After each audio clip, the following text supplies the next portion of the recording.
नमस्कार दोस्तों, स्वागत है आपका हमारे YouTube चैनल में। चलो देखते हैं उत्तर प्रदेश की आज की 25 बड़ी खबरों को। उससे पहले अगर आपने अभी तक हमारे चैनल को सब्सक्राइब नहीं किया है तो चैनल को सब्सक्राइब करके बेल आइकन प्रेस कर दें, जिससे हमारे द्वारा दी गई हर जानकारी आपको सबसे पहले प्राप्त हो सके। चलो देखते हैं सबसे पहली खबर को। अजीत पवार के निधन से यूपी में शोक की लहर। सीएम योगी और अखिलेश यादव समेत कई बड़े नेताओं ने दुख जताया। महाराष्ट्र के उप मुख्यमंत्री अजीत पवार का बारामती में एक विमान दुर्घटना में निधन हो गया। मुंबई से चुनाव प्रचार के लिए जाते समय लैंडिंग के दौरान उनका विमान दुर्घटनाग्रस्त हो गया, जिसमें सवार सभी 5 लोगों की जान चली गई।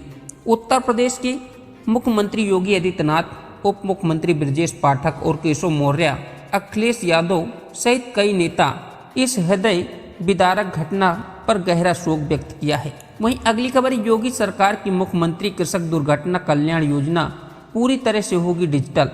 फरवरी 2026 तक तैयार होगा पोर्टल।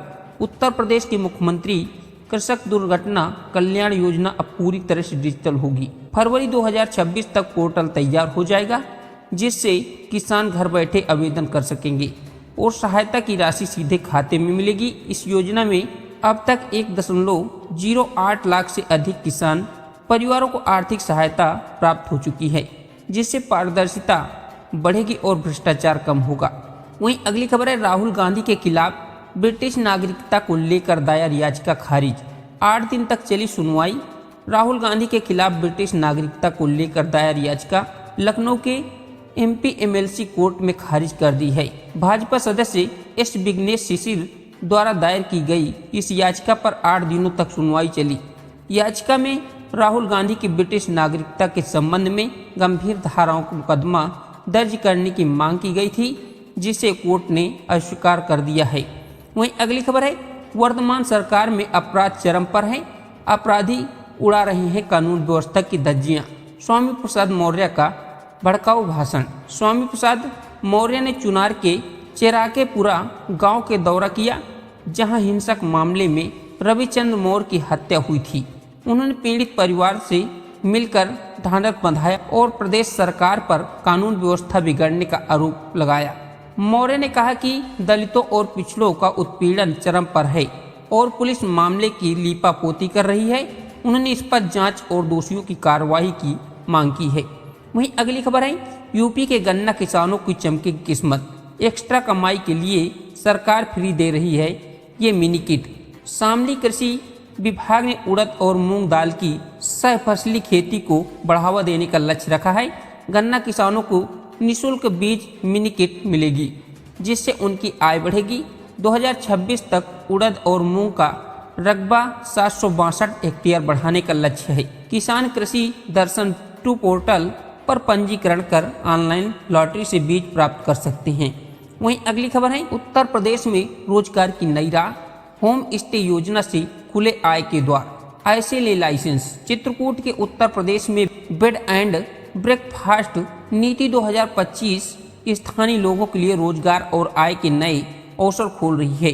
अब तक 15 होम स्टे का लाइसेंस मिल चुके हैं, जबकि 45 आवेदक प्राप्त हुए हैं। हवाई सेवा और वंदे भारत एक्सप्रेस से पर्यटकों की बढ़ती संख्या के कारण होम स्टे ग्रामीण अर्थव्यवस्था को मजबूत कर स्थानीय संस्कृति को बढ़ावा दे रही है। जिलाधिकारी ने समयबद्ध निस्तारण के निर्देश दिए हैं।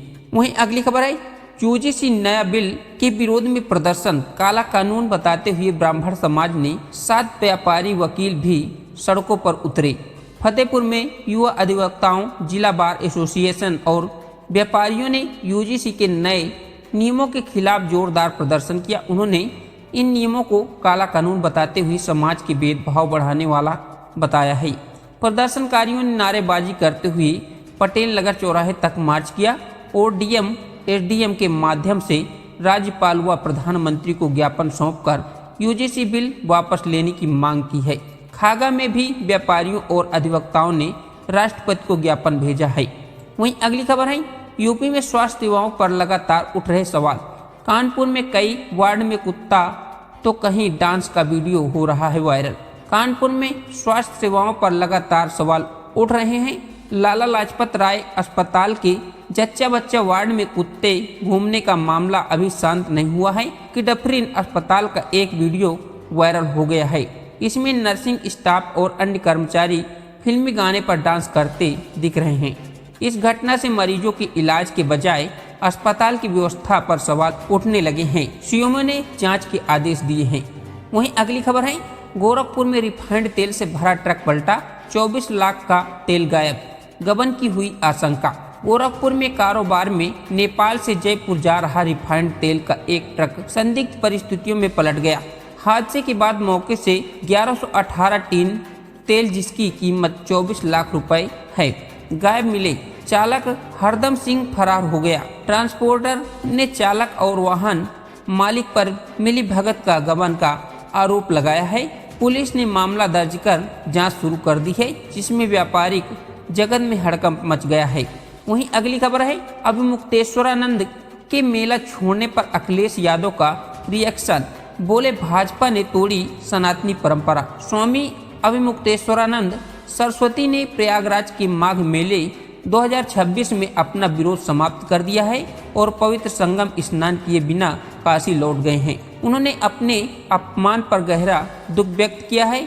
इस घटना पर समाजवादी पार्टी के अध्यक्ष अखिलेश यादव ने भाजपा पर निशाना साधा। उन्होंने कहा कि भाजपा के दंभ में सनातनी परंपरा को तोड़ा जा रहा है और ये एक अनिष्टकारी घटना है जिससे सनातन समाज आहत होता है। वहीं अगली खबर है, मेरठ में 6 हफ्ते में ढहेंगे 1400 प्लस अवैध निर्माण, सुप्रीम कोर्ट का आदेश, मची खलबली। सुप्रीम कोर्ट ने मेरठ के शास्त्री नगर के अवैध व्यावसायिक निर्माणों पर सख्त रुख अपनाया है। मंगलवार को सुनवाई के दौरान कोर्ट ने उत्तर प्रदेश आवास विकास परिषद के 6 सप्ताह के भीतर भूखंड संख्या 661/6 जैसे कि सभी अवैध निर्माणों पर कार्रवाई कर अनुपालन रिपोर्ट पेश करने के आदेश दिया है। ये आदेश आरटीआई कार्यकर्ता लोकेश खुराना की अवमानना याचिका पर आया है, जिसमें पूर्व के ध्वस्तीकरण आदेशों का पालन न होने का आरोप था।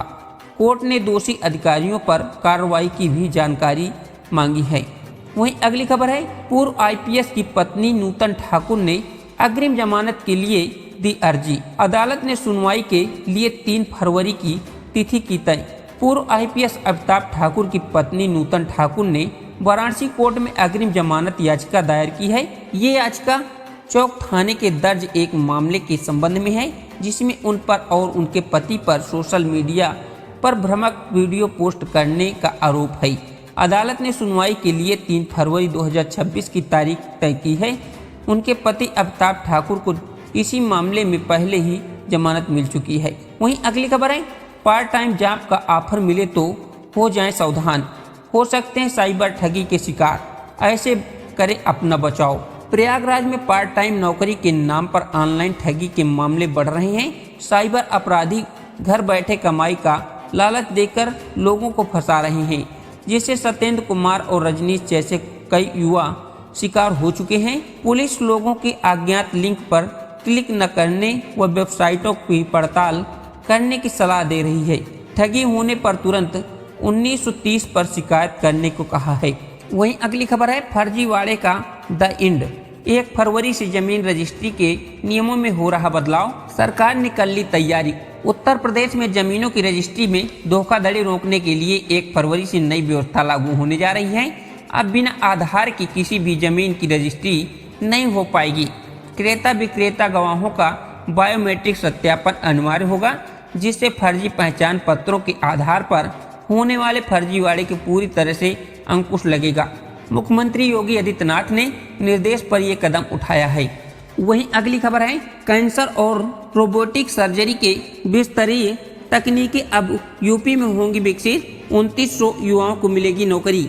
उत्तर प्रदेश में अब मेडिकल टेक्नोलॉजी का वैश्विक केंद्र बनने को तैयार हो गया है।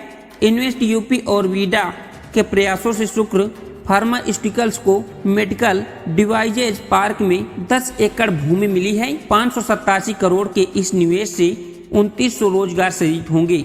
ये परियोजना कैंसर के लिए बीएनसीटी थेरेपी, हृदय उपकरण और एआई संचालित रोबोटिक सर्जरी जैसे कि विश्व स्तरीय तकनीकें भारत में लाएंगी, जिससे आयात पर निर्भरता कम होगी और आत्मनिर्भर भारत को बढ़ावा मिलेगा। वहीं अगली खबर है, कानपुर में यूजीसी के विरोध में सवर्ण समाज का अनोखा प्रदर्शन, सिर मुड़वाकर जताया आक्रोश। देश भर में यूजीसी के विरोध में प्रदर्शनों के बीच कानपुर में पिठोर स्थित नारा मऊ में सवर्ण समाज ने अनूठा विरोध दर्ज कराया है। भरत शुक्ला और अतुल त्रिवेदी ने नेतृत्व में दर्जनों लोगों ने सिर मुड़वा करके यूजीसी के प्रस्ताव के लिए खिलाफ आक्रोश व्यक्त किया है। उन्होंने इसे समाज के लिए हानिकारक बताया और सरकार पर जन भावनाओं की अनदेखी के आरोप लगाया है। चेतावनी दी कि बिल वापस न होने पर आंदोलन और भी तेज किया जाएगा। वहीं अगली खबर है, एसपी अनुज चौधरी पर केस दर्ज कराने वाले मोहम्मद आलम को यह हाई कोर्ट से मिली राहत, अग्रिम जमानत मंजूर। इलाहाबाद हाई कोर्ट ने संभल हिंसा मामले में आरोपी मोहम्मद आलम को 25 फरवरी 2026 का अंतरिम अग्रिम जमानत दे दी है। न्यायमूर्ति जितेंद्र कुमार सिन्हा ने राज्य सरकार से जवाब मांगा और आलम के पिता की अर्जी पर पुलिस अधिकारियों के खिलाफ प्राथमिकी दर्ज कराने का आदेश दिया है। राज्य सरकार आलम को पुलिस गोली से चोट लगने से इनकार किया है। वहीं अगली खबर है, लखनऊ व प्रयागराज में होगी कंप्यूटर सहायक परीक्षा, प्रवेश पत्र जारी। उत्तर प्रदेश लोक सेवा आयोग यूपीपीएससी की कंप्यूटर सहायक परीक्षा 2025 10 फरवरी को प्रयागराज और लखनऊ में आयोजित की जाएगी। परीक्षा सुबह 9:30 से शुरू होकर 11 बजे तक होगी। यूपीपीएससी कंप्यूटर सहायक परीक्षा प्रवेश पत्र आयोग की वेबसाइट पर उपलब्ध हैं, जिन्हें OTR नंबर के माध्यम से डाउनलोड किया जा सकता है। परीक्षा केंद्र पर प्रवेश पत्र 2, पासपोर्ट साइज फोटो और पहचान पत्र लाना अनिवार्य है। वहीं अगली खबर है, कुशीनगर में कॉलेज गई 2 सगी बहनें नहीं लौटी घर, तलाश में जुटी पुलिस। कुशीनगर में कॉलेज गई 2 सगी बहनें घर नहीं लौटी, जिससे परिवार चिंतित है। मां ने पुलिस को सूचना दी है और उनकी तलाश कर रही है। वहीं पटहेरवा में एक शराब भट्टी में मुनीब प्रदीप गुप्ता से व्हाट्सएप कॉल के जरिए साइबर ठग ने 1.5 लाख रुपए की ठगी की। ठग ने मित्र का डीपी लगाकर विश्वास जीता। पुलिस दोनों मामले की जांच कर रही है। वहीं अगली खबर है, गोरखपुर में सीएम योगी करेंगे अदानी सीमेंट फैक्ट्री का भूमि पूजन। 4200 करोड़ का निवेश और 6500 लोगों को मिलेगा रोजगार। धुरियापार इंडस्ट्रियल टाउनशिप जल्द ही औद्योगिक गतिविधियों को बड़ा केंद्र बनेगी। मुख्यमंत्री योगी आदित्यनाथ फरवरी में अडानी ग्रुप की सीमेंट फैक्ट्री का भूमि पूजन करेंगी। गीडा ने अडानी और कियान ग्रुप में भूमि आवंटित की है। इन निवेश प्रस्तावों से करीब 4200 करोड़ रुपए का निवेश और 6500 रोजगार सृजित होने का अनुमान है। रिलायंस भी कैंपा कोला यूनिट के लिए भूमि पसंद कर चुका है। तो दोस्तों, ये थी आज की 25 बड़ी खबरें। अगर आपको हमारी न्यूज़ पसंद आई है तो वीडियो को लाइक करें और ज़्यादा से ज़्यादा शेयर करें। साथ ही हमारे चैनल को सब्सक्राइब करके बेल आइकन प्रेस कर दें। धन्यवाद।